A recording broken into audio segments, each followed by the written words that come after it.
conocimiento de la verdad. Y la verdad, conoceréis la verdad, y la verdad os hará libres. Hermanos, ese conocimiento es mayor. Cuando tú predicas la palabra, produce en la gente un proceso de liberación. Y si hay demonios, saldrán los demonios. Pero hay algo más, que la mente tiene que ser llenada con un nuevo conocimiento. ¿Cuál conocimiento?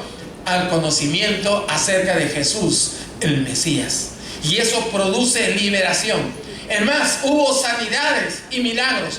Los paralíticos y los cojos. ¿Por qué no se menciona otros milagros? Yo creo que hay que ver también en esta expresión que paralíticos y los cojos eran sanados. Quiere decir que Dios siempre libera a los que están postrados, a los que no pueden caminar. Dios hace que se levante.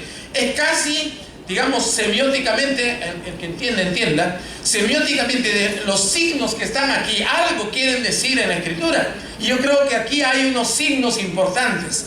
Cuando hay sanidad de paralíticos, es como que el Espíritu quisiera decirnos: levántate, ponte sobre tus pies y camina, porque tú habías recibido los pies para caminar, pero ahora tus pies están entullidos y no pueden caminar. Es como decirle a la iglesia: levántate, iglesia, y vuelve a hacer el trabajo a lo cual has sido llamado. Esto es lo que significa la sanidad de los cojos, la sanidad de los paralíticos.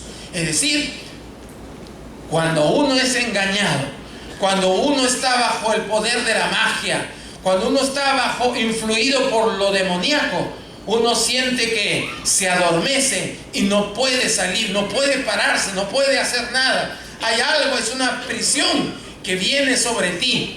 Y eso es terrible, porque hay un pueblo que, conociendo a Dios como Samaria, estaba como aprisionado, no podía moverse, estaba encantado, siguiendo a los demonios, creyendo que estaban siguiendo a Dios. Y ahora viene Felipe y con la palabra, con el anuncio de Cristo, entonces los cojos comienzan a caminar, los paralíticos dejan su silla de ruedas y comienzan a sanar. Aquí en la historia de Puerto Rico me enteré por el libro de Helen que hubo muchos milagros y sanidades, pero sobre todo paralíticos dejaban su silla de ruedas, dejaban sus muletas, porque algo quería decirle Dios a Puerto Rico. ¿Sabe lo que quería decirle? Puerto Rico, levántate, sal de tu postración y anuncia la palabra de Dios, lleva el evangelio por todas partes. Muchas gracias. Eso es lo que quiere decir Dios cuando hay paralíticos que son sanados.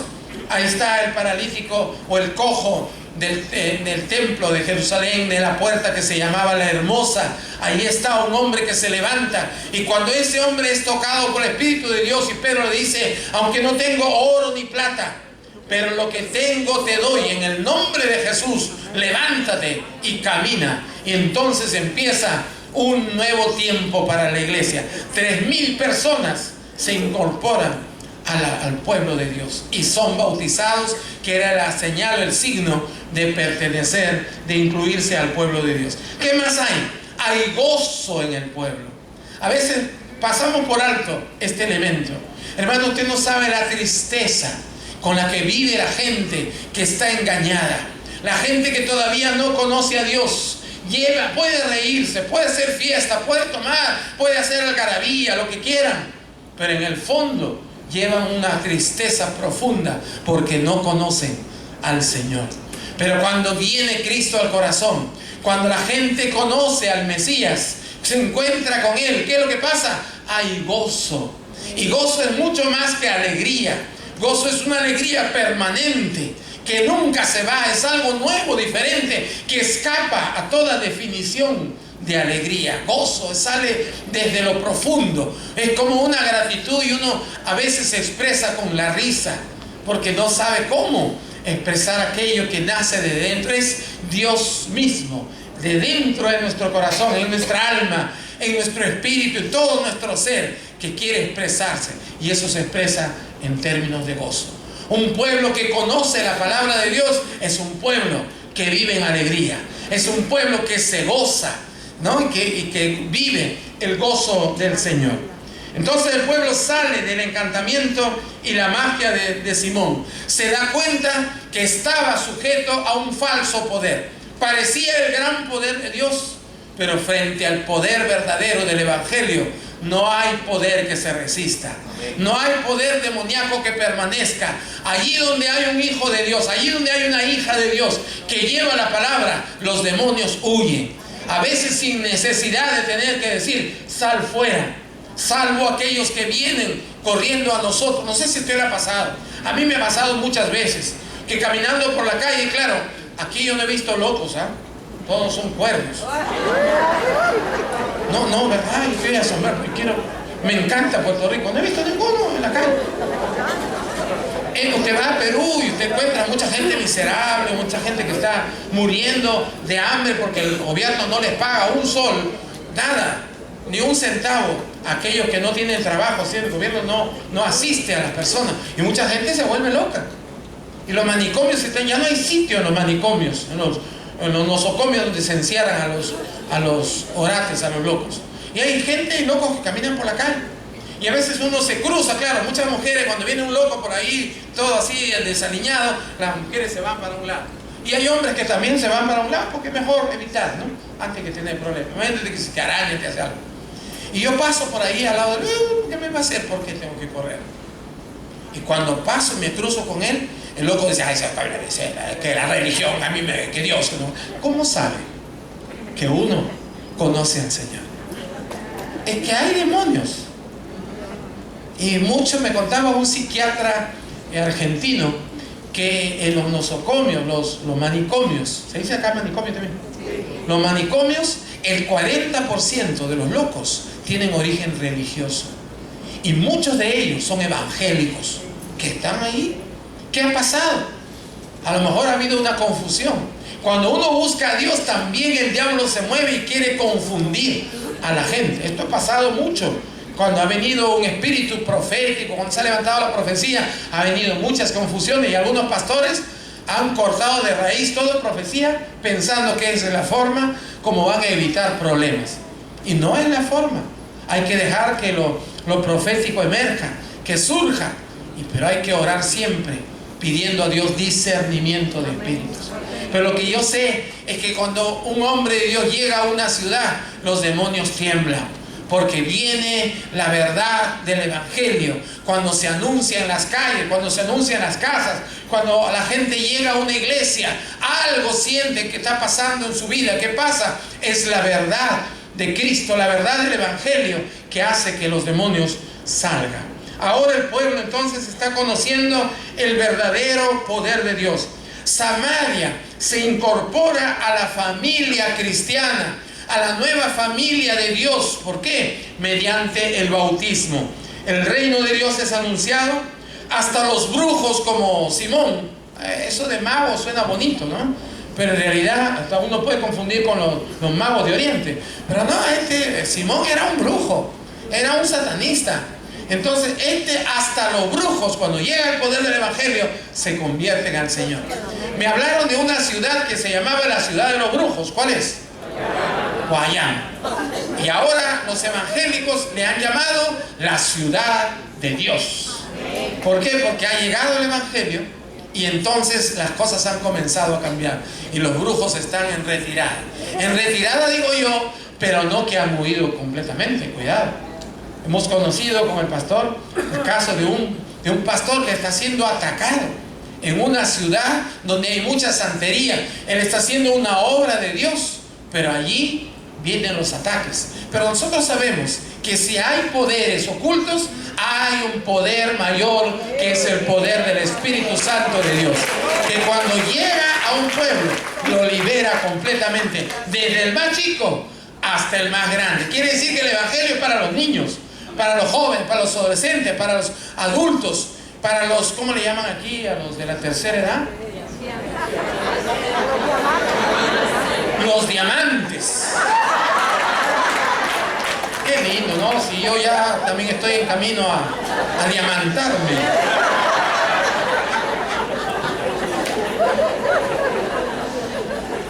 El espíritu de Pentecostés llega a Samaria.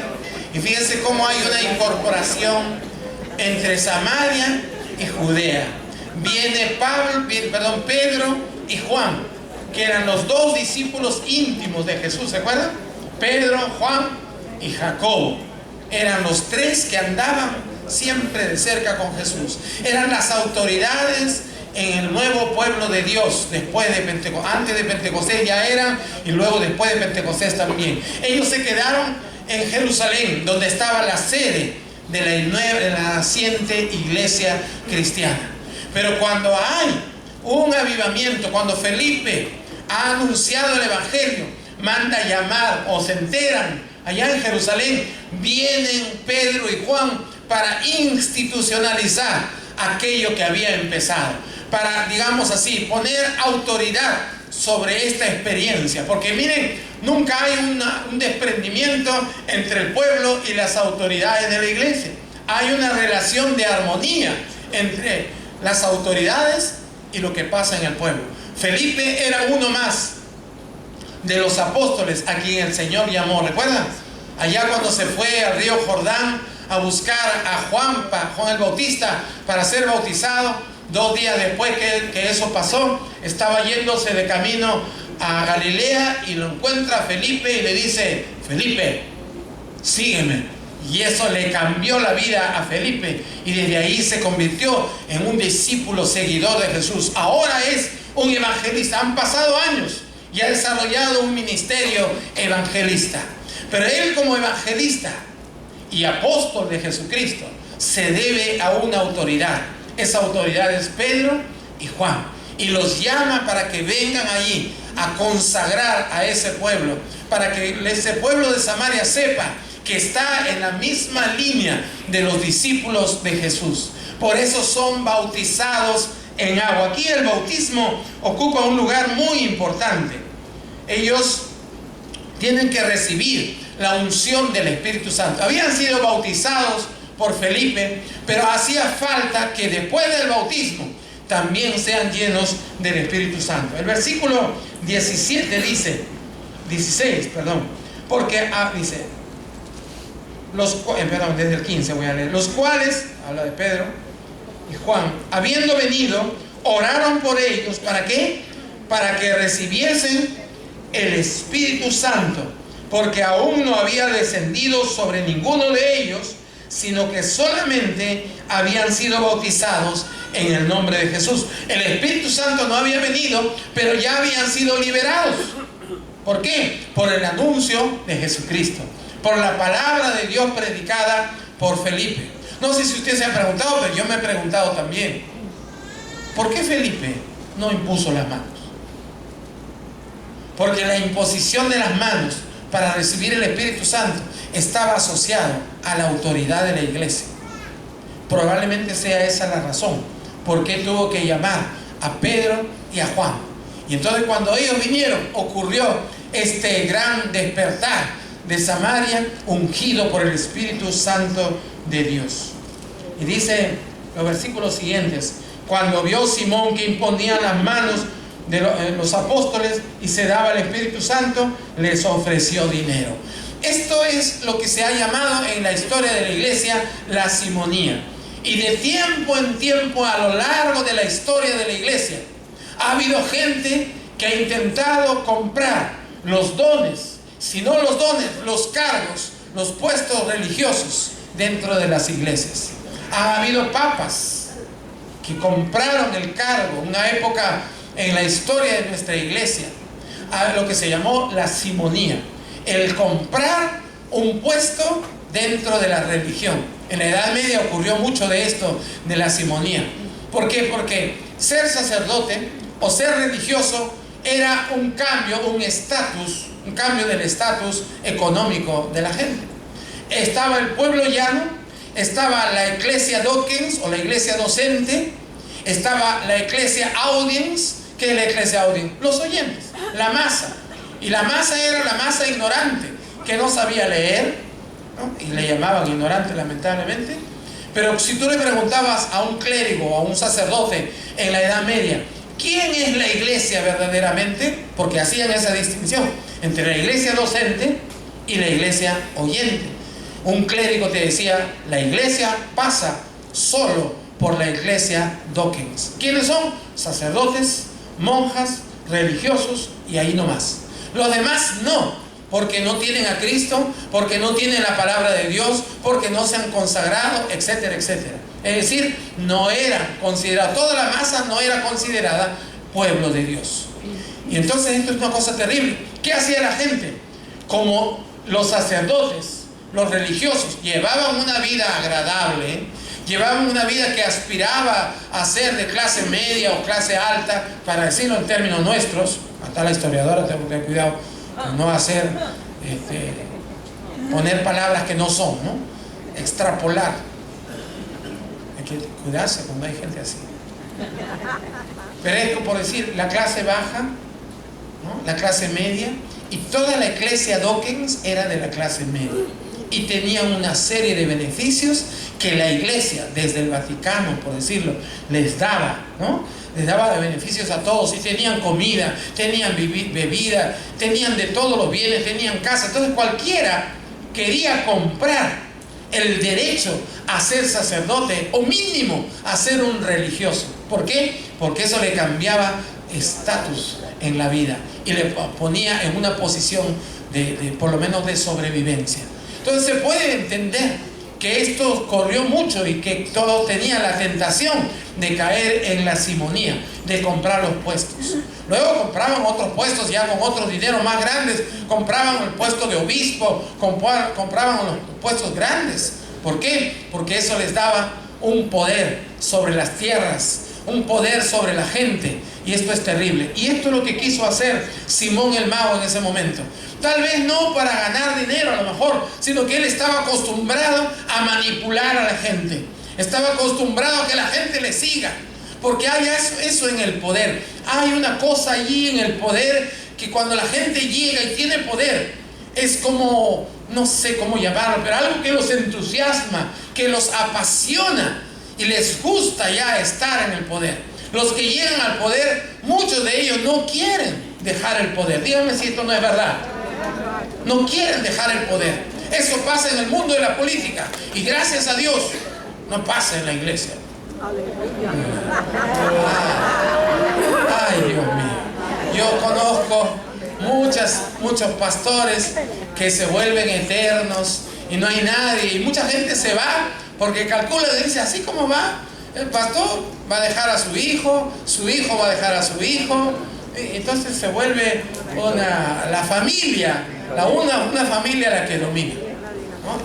Estoy hablando del sur, de América del Sur, estoy hablando de acá de Puerto Rico.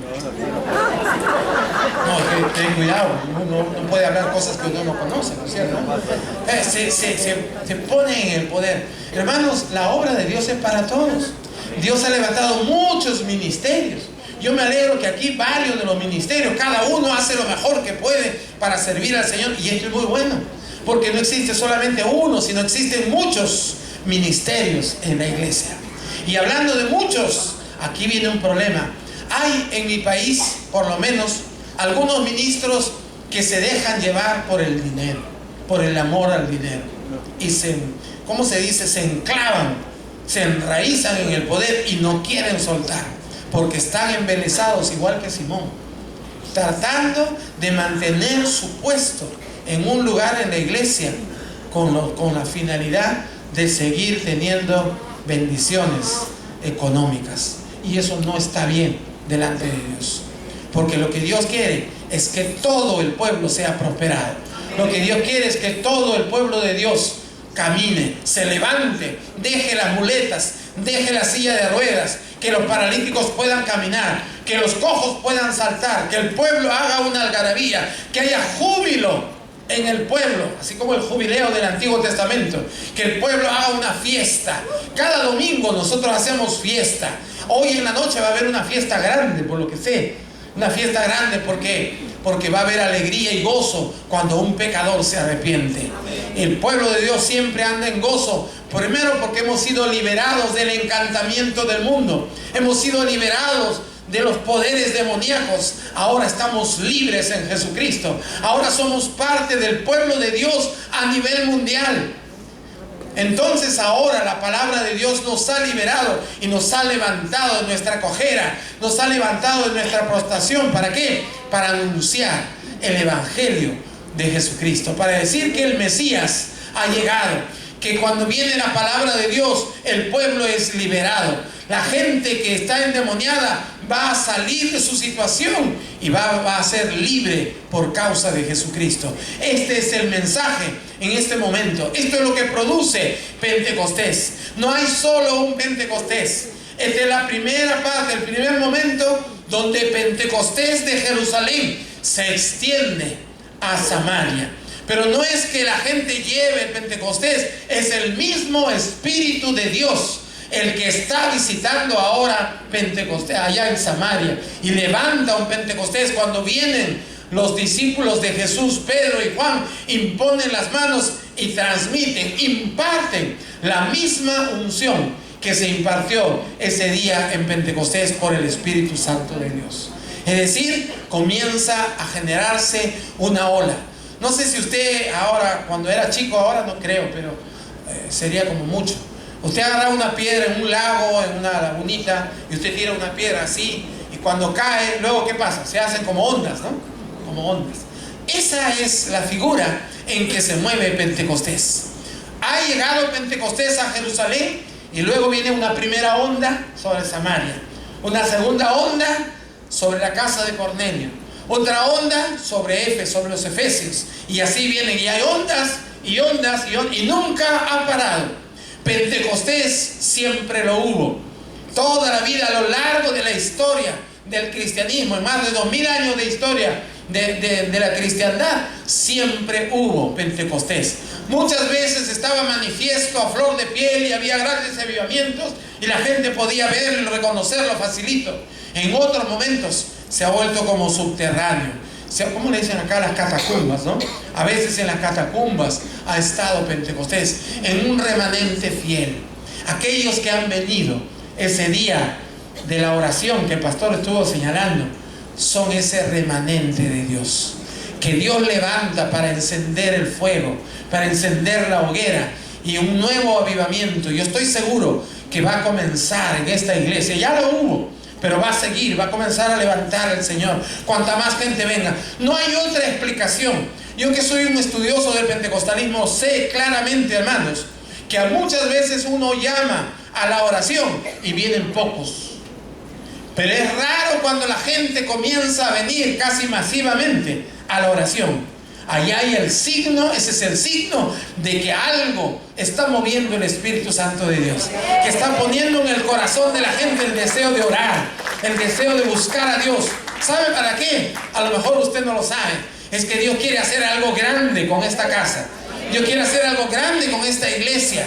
No que se quede solamente en este lugar. Quiere extender la obra del Señor. Esta casa tiene que extenderse a otras latitudes. Van a salir hombres y mujeres que predicarán el Evangelio del Señor, que como Felipe irán a otros lugares como Samaria, y allí el poder de Dios se manifestará. ¿Sabe por qué? Porque van a ir llenos del Espíritu Santo de Dios, ungidos por el Señor. Esa oración que usted hace, Dios nunca la olvida. Cada lágrima que usted bote está siempre en la redoma de Dios, como dice el Antiguo Testamento en un salmo. Dios guarda las gotas de tus lágrimas. Ninguna lágrima se escapa al conocimiento de Dios. Así que los que lloran vendrán con alegría, saltarán con gozo, porque esa comunión con Dios será lo que les ayude el resto de su vida. La unción nunca se va, la unción nunca se pierde. Siempre que el Señor te visita, va quedando dentro de tu cuerpo. Lo vas a sentir y nunca te va a abandonar. El Espíritu de Dios está allí. Ay, hermanos, si así no fuera, cuando nosotros flaqueamos en la vida espiritual, cuando nosotros decaemos, cuando nosotros tropezamos, ¿qué sería si el Espíritu de Dios nos abandonara? El Espíritu de Dios nunca abandona a sus hijos. Se entristece, tal vez se contrista. Contristar significa entristecer. Se contrista porque no le das lugar, pero nunca se va. Siempre permanece ahí junto con nosotros. Y eso es lo que yo veo en esta casa. Los felicito por poder orar. Los felicito porque están buscando una comunión mayor con el Señor. Eso va a tener sus consecuencias. Aquí a meses, de aquí a un año, no lo sé, solo Dios lo sabe. Pero va a haber una explosión carismática que llevará a la iglesia a nuevas latitudes. Y yo lo voy a ver. Espero verlo cuando regrese alguna vez. Que el Señor les bendiga. Vamos a ponernos de pie y vamos a darle gracias al Señor por este tiempo. Amado Señor, te damos muchas gracias. Porque allí donde llega tu palabra, allí donde llega el Evangelio, allí donde se anuncia al Mesías, ahí hay salvación, hay liberación, hay sanidad, hay milagros. Gracias, Señor, por empoderar a tu pueblo. Gracias, oh Dios, porque tú estás poniendo en esta casa, en cada uno de tus hijos, el deseo profundo de buscar tu rostro. Señor, esto traerá consecuencias maravillosas. Gracias, oh Dios, porque estás moviéndonos en la dirección de tu voluntad, para la salvación de mucha gente que aún no te conoce, para llevar el Evangelio a otros países, a las naciones, como es la voluntad, para que tu reino sea extendido, para que tu reino sea vivido, para que tu reino sea mostrado con señales y milagros. Bendecimos y glorificamos tu nombre. Padre, te pido que esta palabra quede sellada en nuestros corazones, que el Espíritu Santo de Dios selle esta palabra, no por lo que yo he dicho, sino por lo que hemos leído de tu palabra, y que siempre quede presente en nuestra mente que estamos llamados a llevar tu palabra a otras latitudes, y que no esperemos una persecución, sino que más bien oigamos tu voz y obedientes vayamos, Señor, por todas partes del mundo a llevar tu Evangelio, en el nombre de Jesús. Amén. Hermanos, que el Señor les bendiga. Muchas gracias.